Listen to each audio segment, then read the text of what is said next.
motorcade route. Something, I repeat, has happened in the motorcade route. Who controls the past, controls the future. Who controls the present, controls the past.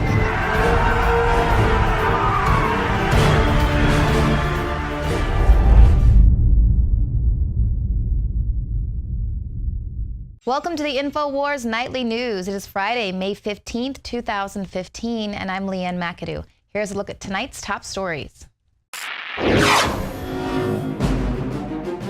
Tonight, should amnesty be given to looters and rioters? Then report, woman fired for refusing her employer's spy tech, and a school deems Old Glory too offensive to display. That's next on the Infowars Nightly News. What type of balkanized country is this, where you can't have an American flag t-shirt, and how effective the establishment has been at creating division in this country? A South Carolina school folded on their flag ban after a student rolled up with a squad of veterans. This was 18-year-old senior Peyton Robinson. He was ordered to remove 2 American flags from his truck. The school initially told him it was because some could possibly find it offensive. School officials then changed their tune, citing safety concerns, saying it could be a visual hazard, these flags. By Thursday, however, the school completely reversed its position following protests by students, parents, and veterans who flocked to school grounds waving U.S. flags. It's freedom. Do you want to fly a flag? Fly it. What the heck? When I hear that you can't fly the flag, it makes my blood run red, and my blood is red. And it just proves if you stand up for your country, you stand up for what you believe in, things get changed. And the school released this announcement on their website. They said, due to the outstanding display of patriotism through peaceful demonstration, it is apparent to us that many are not happy about this policy. Now, school officials are going to be reviewing the standing policy regarding flags. They've decided that an exception will be made for the American flag, as long as the size of the flag, isn't going to create a driving hazard. So hooray, in America, we are allowed to fly the American flag. It's not offensive. Isn't that absurd? But now some also justices served for another man who decided to stand up for what is right. We reported on this earlier in the week about the IRS seizing more than $100,000 from a convenience store owner, Lyndon McClellan. They said he was making large cash deposits like a convenience store owner might do. The IRS initially offered him a settlement. They said that they would give him half of his money back, but McClellan refused. He said for him, the government seizure of his more than $107,000 is a matter of what's right and wrong. So after months of sleepless nights and thousands in litigation fees, the government said they're going to dismiss the case. The U.S. Attorney Thomas Walker cited changes to the Department of Justice's policy regarding civil asset forfeiture that was made in March as the reason for dropping this lawsuit against McClellan, against the bank account they seized these assets last July. So it's a good thing that he stuck it out and didn't decide to go for that settlement. Initially, they said that he needed to decide by March. Had he agreed to take that as settlement and just get half of his money back, he wouldn't be able to have gotten all of his money back. Most people do agree to the settlement because they can't afford to fight it. They can't afford to fight for their property. Now McClellan is continuing to press forward to see if he can get his attorney's fees covered, as well as the loss in the interest that he would have received with having that money in the bank, because the government is required by law to put that money that they've seized in an interest-bearing account, and the government wants to keep the interest that they earned on the money that they seized. So it's totally infuriating because the man was never even charged with the crime. Never. They just took his money and then he had to fight for it back. So obviously another bully government agency run amok, and in this case, it seems they're getting a little bit of justice served. Now, a California woman raised some red flags here for me, but she is suing her former employer. She was claiming that she was fired after she deleted an app from her phone that was a required app. It was tracking her movements 24 hours a day, 365 days a year, and this was an app required by her work. Myrna Arias says she works for the Intermex wire transfer service when she says her boss, John Stubitz, fired her for deleting the Zora job management app from her smartphone. Zora tracks and manages mobile employees while they're in the field.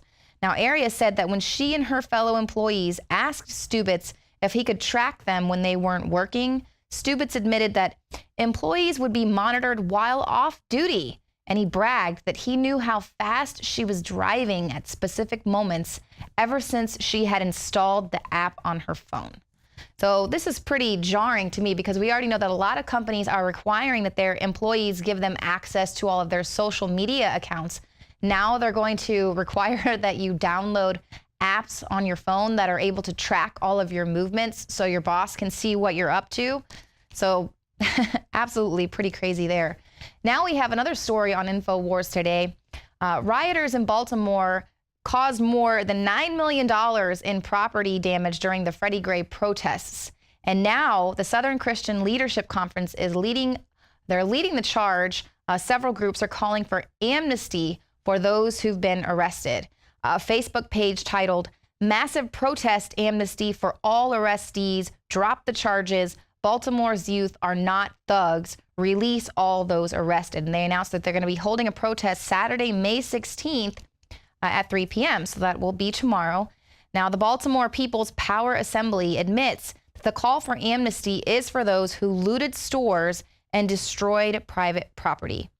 The group explains in a statement, they say, "How can city officials equate property damage with the life of a human being? The youth of Baltimore need our support. We demand drop all charges and grant full amnesty. The people of Baltimore, especially the youth, need full employment at a livable wage, decent education, and housing, not jails, racism, and police terror." So obviously I don't disagree with the last part of that statement, but I mean, these riots, this looting went on for days. It's not as if it was just in one little fit of rage and just in this inflamed passion here this happened. It was dragged out over a course of days.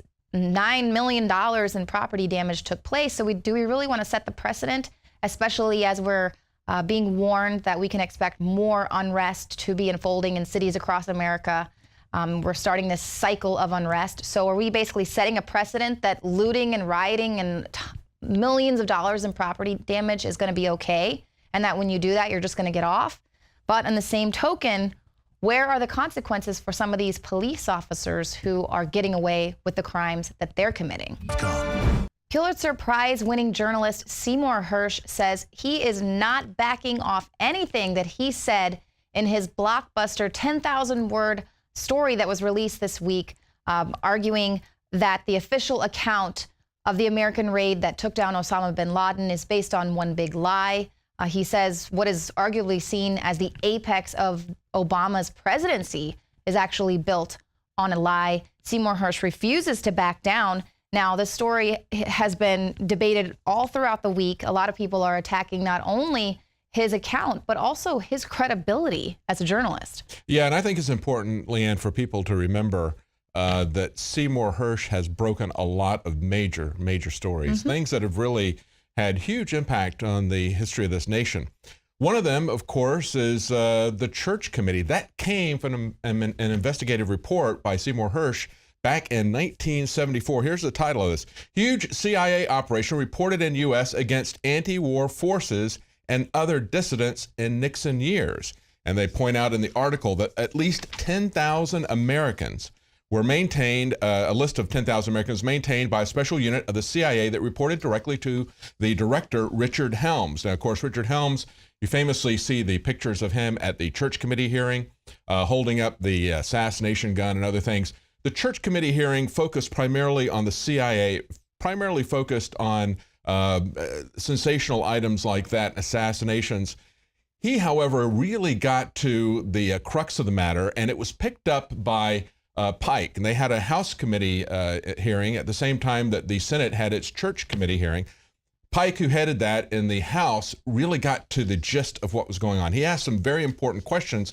One of the things that he got out of that was an admission by the CIA director that the NSA was tapping people's phone lines. So this is something that goes back to the 1970s. As a matter of fact, he points out in his article that it goes back to the 1950s that the CIA was collecting information on Americans. This is something that was started even before that by Lyndon, after that, I should say, by Lyndon Johnson, who wanted the CIA to start doing counterintelligence operations on people who are anti-war, who are protesters, that sort of thing. Not just the FBI. Everybody's heard of the FBI's COINTEL program. Most people have forgotten about Seymour Hersh's revelations about the CIA, and most people have completely forgotten about the fact that that resulted in the Pike Committee exposing the NSA, what they were doing to American citizens. Right, and we also learned that there in that hearing as well, that the CIA was working with the media as well on their COINTEL Pro. And with corporations. We found that the NSA was working with AT&T, Western Union, the same types of large corporations that had the communications infrastructure. They were using that along with the corporations, major corporations, to spy on the American people. I think it's important when we look at the fact that this was the first public testimony of the NSA to remember that today, the head of the Senate Intelligence Committee, now that Republicans have the majority, Richard Burr from North Carolina, says he doesn't think there ever ought to be any intelligence hearing committees, that the public should not know anything that the intelligence community does. The other thing that came out of this was we had the first lies of an NSA director to the public. That came out of the Pike Committee hearings. He also lied about tapping the phones and everything.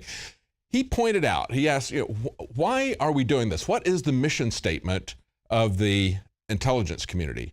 Is it effective? Is it making us safer?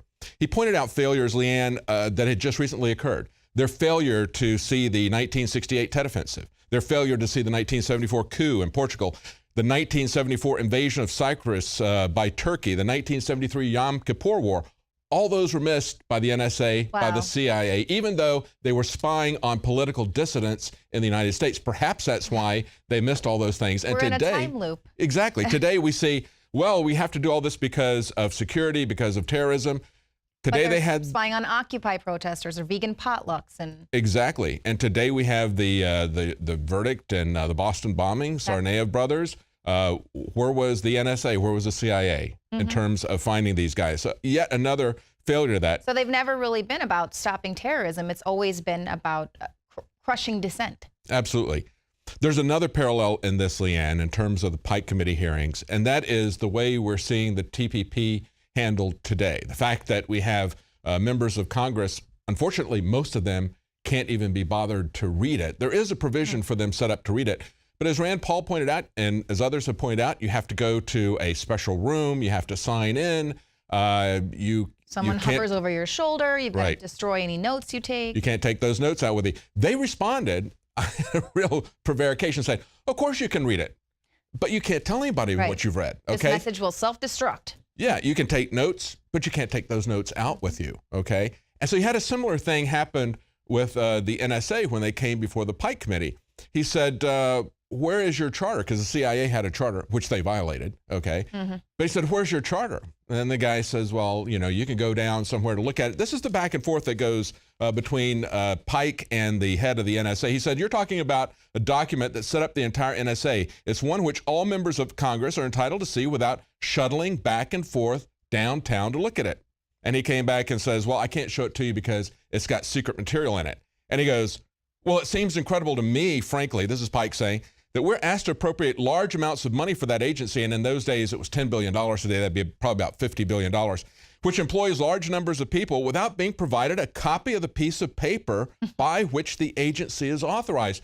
He didn't want the paperwork put into the congressional, in the public domain, because they weren't created by legislation. They weren't created by charter. They were created by executive orders of Truman. So this problem that we have with executive orders, this problem with excessive secrecy, with agencies that are absolutely black, that cannot, the public cannot see anything that they're doing, just like these trade organizations, just like today's NSA and CIA. This has all been going on since World War II, probably earlier than that, but certainly that's been the pattern for a very long time. So the tyranny is nothing new, and journalists like Seymour Hersh, who are going to go that extra mile and dig deep and find out about things like this, they are a threat, seen as a threat. And so obviously one of the big things that people are are saying, well, we can't take this story seriously, is because he uses anonymous sources. Yes, and they criticized him for that at the time. The Washington Post criticized him for that in this expose of the CIA.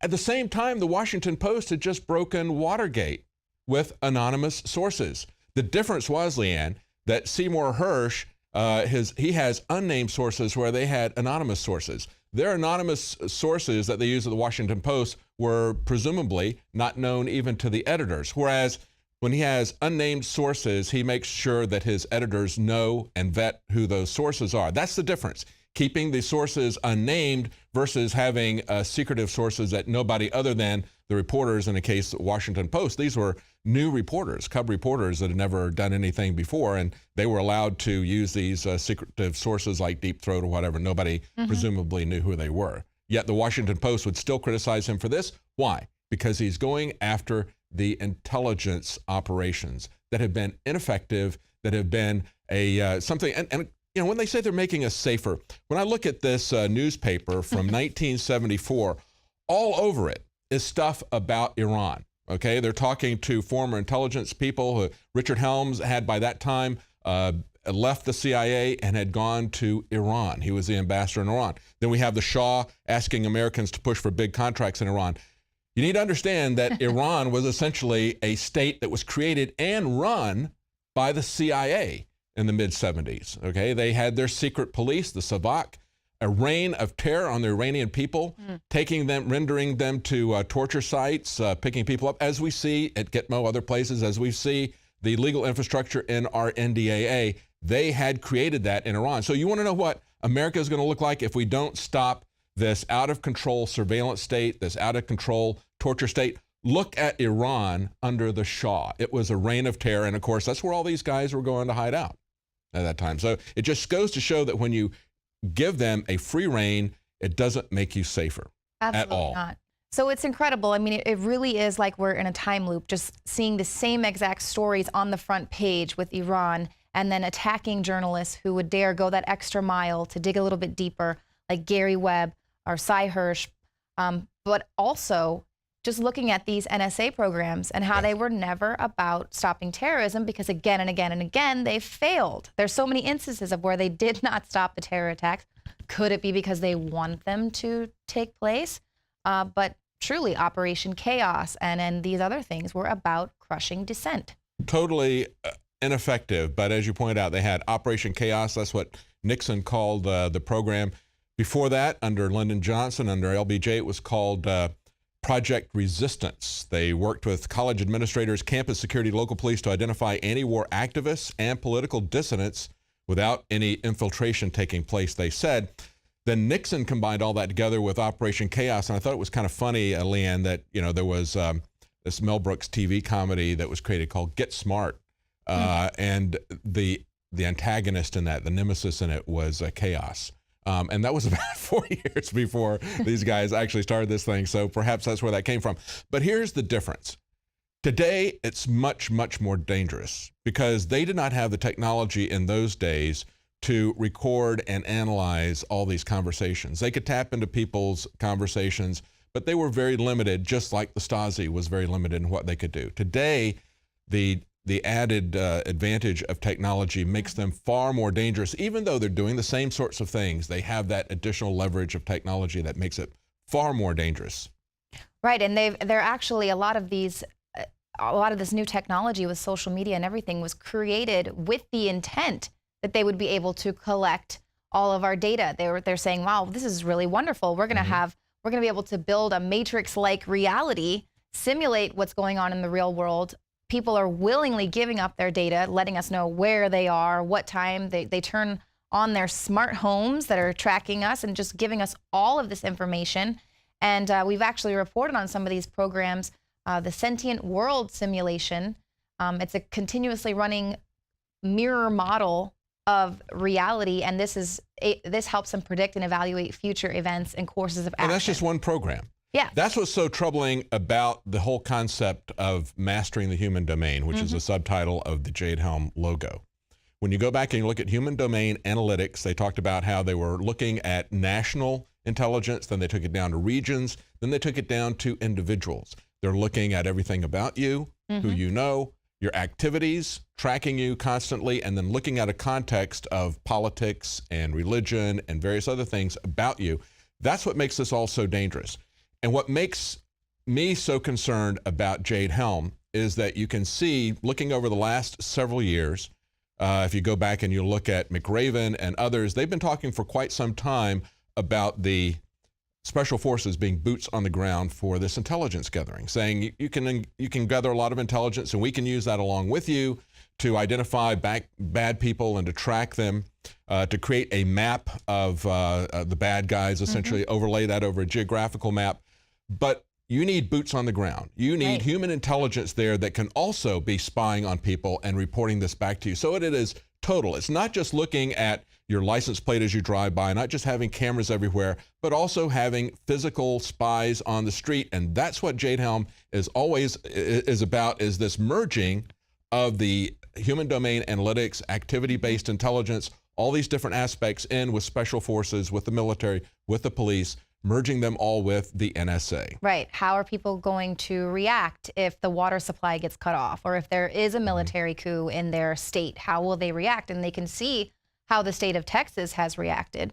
Predictive also, looking at it and saying, well, I can see this, I think this might happen, singling out people because they think they might commit some kind of a crime or an action in the future, taking action against them, but then also taking this as part of a PSYOP, analyzing it and trying to shut this down, taking away people's will to fight, taking away their ability to fight, using PSYOP operations and disinformation to people to keep them passive. That's all about population control. So they use the human domain analytics to master us. And that can be psychologically or it can be physically in the case of special forces. Right. And you're absolutely right. It is about numbing us to the presence of troops on the street, you know, in civilian clothes, gathering intel.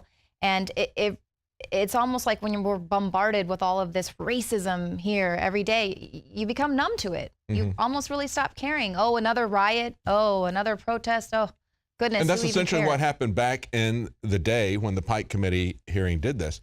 People had seen so much about the CIA, so many admissions with Watergate and everything, that people just started turning off to government corruption. Right. They went back, turned inward, just worked on themselves, their private life, their entertainment. They didn't pay any attention to this. We wound up not doing anything. The only thing that came out of it was the Foreign Intelligence Surveillance Act, FISA. And all that has done is serve to give a legal cover to the NSA's current dragnet surveillance. They just go to a FISA court with one judge, no adversarial relationship, get him to say, yes, you can spy on, as Rand Paul called it, Mr. Verizon. And they go out and get everything that Verizon Blanket has. warrant, right. And it's so funny as well because the American people, something has switched on with this whole Jade Helm. People are saying, this is unusual. But even in the face of that, they're still saying, this is completely normal. We do this all the time. It's just a little bit bigger. And there's drills and exercises in every state constantly now. And it's completely normal, even though in our spirit, the American people are saying, wait a minute, something isn't right with this. Yes. And it has trickled down to so many mainstream elements for a reason. And even in the face of that, we're being told it's completely normal. I think it's the slides, being able to see the maps there makes it real to people, just like they'd heard many times about dragnet surveillance and the intelligence agencies getting out of their legal jurisdiction. It wasn't until they saw slides. Now, those slides labeling Texas and other places as hostile, that was a very crude representation. It was just for an exercise, but you have to realize the reality is far worse than that. The reality is that they're mapping you down to the individual level with human domain analytics. Geospatial intelligence goes back to 1996, 5 years after it was created. In September of 2001, does that sound like a familiar date? September 2001. James Clapper, the guy who famously lied to Ron Wyden and said, no, we're not collecting anybody's data. James Clapper was set up his first time he was put as director of an intelligence agency. It was director of geospatial intelligence. And that's what they're using for human domain analytics. People should be very concerned about the fact that we have the military, the Homeland Security, and the NSA all merging together, working on this. And you can see this going on now for the last 15 years. So this Jade Helm is not something new. It's just the next level. And as people see this, hopefully at some point they're going to wake up to what's happening. And hopefully, unlike what we saw with the Snowden leaks, people will make some changes and question what is the purpose of these organizations. Absolutely. Are they making us safer? Are they being effective with our money? Is this something we want them to do or not? Because we, the people, are the ones who are controlling the government and have to take control of the government. We need to say, what is the mission going to be? Right. And it is our funding that's keeping it all going. And again and again and again, they have not proven to be worthy of all of our tax dollars because they haven't stopped a single terror attack. So that's not what they're really all about. And unfortunately, I think we're going to find out the truth, the transparency, when it's a little too late, when all of these virtual, matrix reality is turned on and we're already enveloped in this digital imprisonment, the digital enslavement that we're helping to build with all this technology. And, in the meantime, I hope that we are wrong. I would like to continue to just be the crazy conspiracy theorist. I just hope we aren't right about this. I hope they don't ever bring the hammer down on America. Well, they're selling all this with fear. They're selling it all with conspiracy. And when the enemy doesn't really exist, they eventually create the enemy for us. If the war and the threat doesn't exist, they create the war. They create ISIS. They do create physical threats. They don't just, get their funding and leave it as imaginary. They make real threats who really go out and kill people. And that's what we should be concerned about, is not only fear-mongering and conspiracy theory by the government, but the fact that they make it come true. Yeah, gosh, you're absolutely right about that. We saw some of that footage earlier today with the brand new MRAPs that ISIS had. You're absolutely right. They will create this enemy. Well, while we're under attack, journalists, Pulitzer Prize winning journalists like Seymour Hersh are also under attack. So here is another great report from John Bound. Just who is Cy Hersh?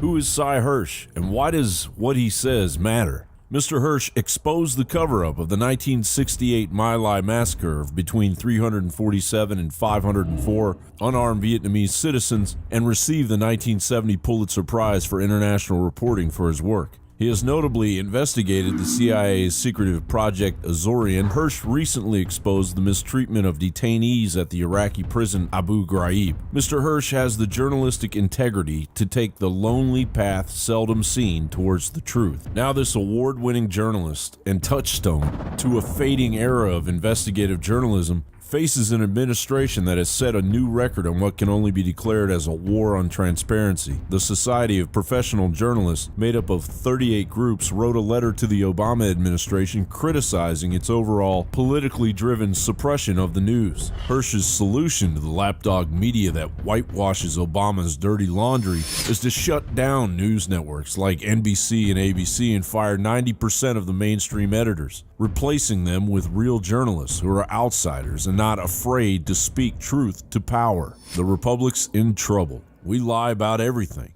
Lying has become the staple, concluded Seymour Hersh. The way to make government responsible is to hold it accountable. And the way to make government accountable is make it transparent so that the American people can know exactly what decisions are being made, how they're being made, and whether their interests are being well served. The directives I am giving my administration today on how to interpret the Freedom of Information Act will do just that. For a long time now, there's been too much secrecy in this city. The old rules said that if there was a defensible argument for not disclosing something to the American people, then it should not be disclosed. That era is now over. Recently, Seymour Hersh said that the raid which killed Osama bin Laden in 2011 is one big lie, and that not one word of the Obama administration's narrative on what happened is true. Speculation that the Obama administration may have embellished or outright lied about the true account of what happened has persisted, mainly because the White House has refused to publicly release images of bin Laden's body. Although the White House said the corpse was immediately buried at sea in line with Islamic tradition, it quickly emerged that this was not standard practice. Numerous analysts have claimed that bin Laden had in fact been dead for years and that the raid on his alleged compound in Pakistan was little more than a stunt. It's on record that Steve Pachinik, who worked as the top deputy to Henry Kissinger and who also is a high-level Council on Foreign Relations member, was interviewed back in April of 2002 and said that bin Laden was dead and that was on ice, and that in the future he would be used at a politically expedient time to bolster the government in the eyes of the people. He died of Marfan syndrome.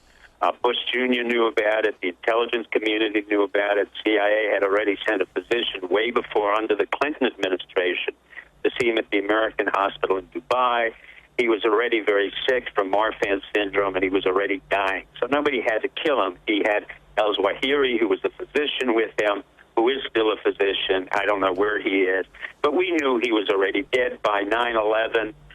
It was very clear that he was dying. At Tora Bora, he probably died. Tommy Franks, general, said accidentally that he died. But then Madeleine Albright in 2003, on December 17th, went on Fox News program and said that he was dead and on ice, and that the Bush administration was thinking about rolling him out during the 2004 election if they needed it. But then because of that coverage, the inside baseball was they didn't. Other questions also persist, such as why the narrative and timeline of the raid has changed multiple times, why the White House initially claimed that Situation Room photos showed Obama watching the raid live when in fact there was a blackout on the live feed, and why neighbors in the immediate area surrounding the compound said with absolute certainty that they had never seen bin Laden and that they knew of no evidence whatsoever to suggest he lived there. You know that if somebody new comes in your street, in your area, you always know. The next house is my other house, which I rented to my cousin friend. I never seen anything like that, and that's why I can't believe that. And to be honest, it's not true. Osama, maybe some other people, but Osama is not the bird who went to the inside, because this is restricted area. When we came out from outside to come here, to always army will say, oh, where's your ID card? So it's not believed. They were pounding Pakistani civilians and poor hapless villagers there with their drone attacks, with the Hellfires and with their Reaper missiles. So they have caused something like 2,500 casualties when the man that they were hunting was actually hiding in one of the urban centers of Pakistan. Now this is remarkable. You want to believe what I call a Lewis Carroll fairy tale, that bin Laden, who the most hunted man since 2002 in the world, decided the one safe place to live is in a compound 40 miles from the main capital of Pakistan. I'm sorry, it goes against the grain. I've been doing this all my life, and all I can tell you is I understand the consequences. I've been a reporter, as you know, for 50 years in this town. Not everything turns out the way you think it's going to turn out also, even in your own career. I mean, I would argue that a lot of the stories I wrote were pretty much on mark. John Baum, Infowars.com. Joe Biggs here with Infowars.com. Now, Cleveland is bracing for possible race riots due to the fact that the officer accused of 2 counts of manslaughter could get lesser charges. Now, Officer Michael Brello was involved in a nighttime car chase in November of 2012. Now, all in all, 13 officers were involved in this incident. 137 shots were fired in total. Now, Officer Brello shot 49 times himself. 49 times. I mean, that is out of control. 15 of those shots were fired while Officer Brello was standing on top of the suspect's hood. He was in front of the vehicle, and he fired an additional 15 shots into the windshield. 5 of those shots were fatal, and that is what took out Timothy Russell and Melissa Williams. Now, the National Guard is alerting soldiers to report to duty for potential riots to happen in Cleveland. At least one National Guard company has been ordered to report to a home station on May 17th. That is this Sunday. The verdict is expected to be on May 18th or 19th of this month. Now, Cleveland police have also been seen driving around with riot shields sticking out of their trunks, anticipating the Michael Brello decision. Now, Hank Davis is a former gang member who now works with at-risk youth, and he heard that out-of-town agitators have already arrived in Cleveland and are pressuring residents to riot after the verdict. This is something that we saw happen time and time again in Ferguson and in Baltimore. You get people like RevCom, you get all these individuals who thrive off of just complete and total destruction. What people don't understand is when you outlash like this, when you get out of control like this, it does nothing to help the fact that there is police brutality, the fact that the police are being militarized. All this does is destroy the towns that you live in. How does burning small businesses and flipping cars do anything to bring justice to two people who were brutally murdered by a police officer?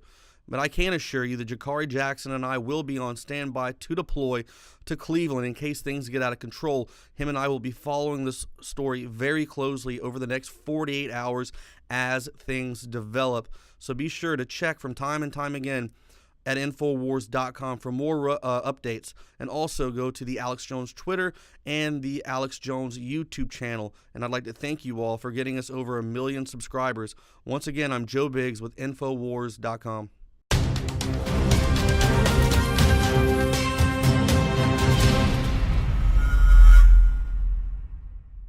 Jakari Jackson here, Infowars.com. We have a new article on the site. House bill seeks to eliminate online ammo sales. And this is a New Jersey Representative Bonnie Watson Coleman and H.R. 2283, known as the Stop Online Ammunition Sales Act of 2015, and it would require face-to-face purchases of ammunition. And with our Second Amendment in the United States of America, I don't have any issue with you buying your ammunition over the internet, and I don't think that personal sales of firearms or ammunition require background checks. I know a lot of people want to have those on ammunition sales as well. I don't agree with this because you could just as easily walk into Bass Pro Shop, Cabela's, Academy, wherever, put down, $1,000, buy $1,000 worth of ammunition. Yeah, that's, catches people's attention, but it is very much legal in the United States of America. And to anybody would say, well, they're stocking up all this ammunition, they're gonna go out there and shoot somebody. Oh, look what just happened in Garland, Texas. And I definitely hope that Miss Representative Coleman here takes a look at the Department of Homeland Security, because I'm gonna bring up a throwback article from back in 2013. And the reason I'm bringing up this old article, they have many more rounds of ammunition now, but I like the point that Watson makes in this. They had purchased enough ammunition to fight the war in Iraq for another 30 years. And this is the Department of Homeland Security. This isn't the military. Somebody, they got to be worried about some Red Dawn situation. This is the Department of Homeland Security has this massive amount of ammunition. I definitely hope somebody will take a look into that. Also, DHS purchasing paper targets of pregnant women and little children. And when I say children, I'm not talking about some 17-year-old in a trench coat. I'm talking about a little 10-year-old boy who's holding his gun like this and smiling and grinning. And then we wonder why we have shootings like what happened to Tamir Rice, when you're teaching these guys that, some child could easily be your enemy, is out to kill you. So that's what's going on that front. Also, they're trying to ban body armor in states like California, which I'm also against because, just me doing the job that I do, myself, Joe Biggs, and some of the other crew members, we go out to very dangerous situations, and sometimes we take body armor with us. And it's not, everybody's like, well, you got to worry about the crowd. When I was out in Ferguson, I had little to no issue with the crowd. Like, yeah, there's some guy who wanted to argue with me about how cool it was to burn down buildings and stuff. But by and large, I was more concerned about my safety from what the police were doing. The police were shooting rubber bullets, at least when we were there back in August. In November, they were much better behaved. But when we were out there in August, they were shooting rubber bullets indiscriminately into a blinding cloud of tear gas, and Joe Biggs, of course, got shot with a rubber bullet, had a nice big bruise to show for his efforts. So we have body armor. We have soft body armor. We have a hard plated body armor, which is like basically strapping a skillet to yourself and running around. But we have it just to deal with these type of situations, gas masks as well. And, other people, they may have them for other things. If you just want a bulletproof vest for home defense, that's your business. I don't think the government should be able to tell you not to do that. And while we're talking about the DHS arming up with so many rounds of ammunition, about people using these things for self-defense, let's also talk about the other things that are going on in our government. Let's start with running guns into Mexico with Operation Fast and Furious. New documents obtained by CBS News show Attorney General Eric Holder was sent briefings on the controversial Fast and Furious operation as far back as July 2010. That directly contradicts his statement to Congress. And for you guys who don't know about this, no, I'm not talking about Vin Diesel and all those guys. Operation Fast and Furious, which happened under the Justice Department, was a plan to give, well, not just a plan, something that's actually implemented and done. They handed over functioning weapons to Mexican drug cartels to track the weapons. So I guess their logic was like, yeah, we'll let these guys take these guns, functioning guns, not malfunctioned or, you know, not deformed or any way.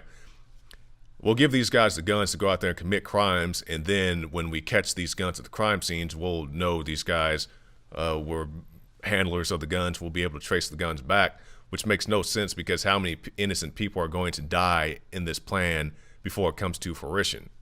And also beyond that, you want to talk about arming of people, let's talk about arming ISIS rebels.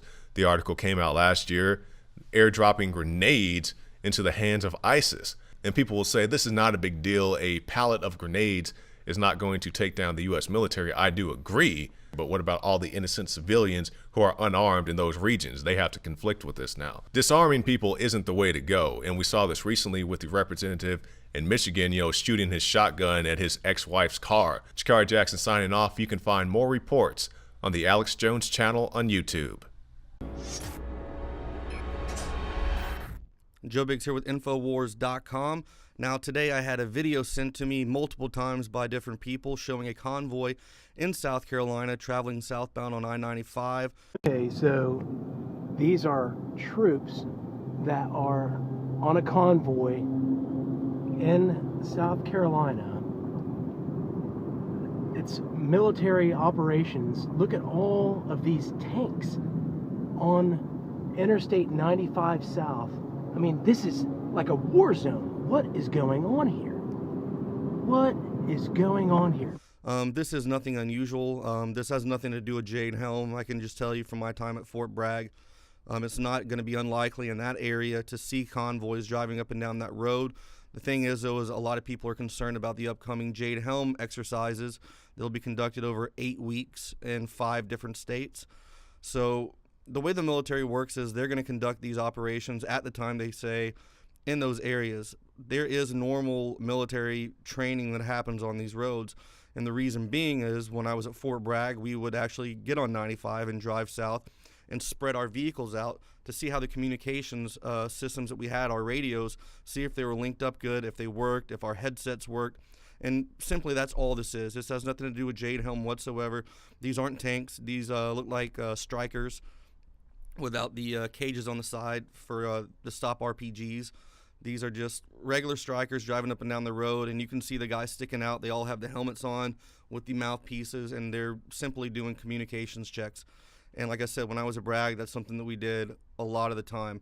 It's not uncommon because, you know, when you go overseas and you have to get into these convoys like on Route Tampa in Iraq, it's a very long stretch of road. You have to spread out. The reason you spread out over a mile-long convoy or so is so if an IED goes off, it'll hit that one vehicle and that amount of personnel inside that vehicle. Whereas if you bunch up your vehicles, one RPG shot, one IED, whatever it may be, can take out multiple vehicles. And that's why you have to spread out over a long stretch of road, which would make your communications equipment deteriorate in a sense. So all they do is they drive up and down the road, do commo checks, and make sure that this stuff is working. So there's nothing to worry about with this. I don't think this has anything to do with Jade Helm whatsoever. Just be calm. Not everything you see has to do with that. I understand there's speculations with what's going on due to the flip-flopping of the architects of Jade Helm, lying about the people coming to the government to get the property to be used, saying there'll be no compensation. We're finding out that's all a lie. The fact that the Army lied about the slideshow in the first place. So I understand people's concerns, but this is something that I would not be worried about. This is normal to see. Well, thank you for joining us tonight. Be sure to stick around for more reports after the news. If you're watching us on YouTube, hit the subscribe button and please become a subscriber to the Alex Jones channel. You can also help us out by becoming a subscriber to prisonplanet.tv. There you will get instant access to 18 years worth of content that you're not going to find on YouTube. And all of our shows there are in high def. And you can always share your username and password with up to 20 people at the same time. So it's a great deal, and it certainly helps out our operation. Thank you so much for tuning in to the show tonight, and we will see you here Monday, 7 p.m. Central. Dave, my mind is going. I can feel it.